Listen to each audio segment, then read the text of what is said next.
Ano po yung saklaw nung panukala niyong restructuring ng Philippine Coast Guard? Malawak po ang saklaw. Kaya po rini-repeal yung dating PCG law.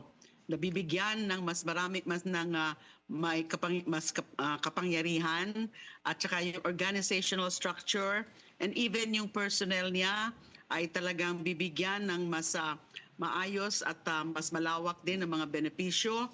And of course, yung kanyang kapangyarihan at yung kanyang mga sakop na mga certain structures, organization nila ay amin pong in-examine yan.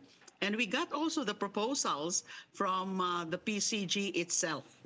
Kaya po final namin yan para palakasin mismo ang organisasyon ng PCG dahil nga marami silang mga pagsubok, marami silang mga challenges ngayon at mas marami silang mandato sa gitna ng mga, alam nyo naman, ang nangyayari ngayon sa West Philippine Sea at sa yung mga protection sa environment natin, yung marine environment, and then also sa ating mga fisher folks, sila ang nandyan sa frontline and sila dapat ang binibigyan ng malaking suporta ng ating gobyerno. Ayan.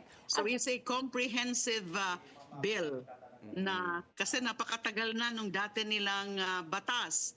Kailangan na talagang i-modernize na rin yung kanilang organisasyon sa organizational structure pa lang and even yung sa mga salary grades din ng kanilang mga personnel, kailangan na rin itaas ito. So kailangan it's actually the call of the times. Because they need respect, they need support. Hindi yung mga panukala diyan na buwagin na sila. Okay. Kalokohan yung pamanuk-panukala na buwagin. Anong buwagin? What is that? Sila yung sila yung nandiyan eh. Kailangan natin sila nagpuprotekta sa ating marine waters and also sa ating mga mangingisda.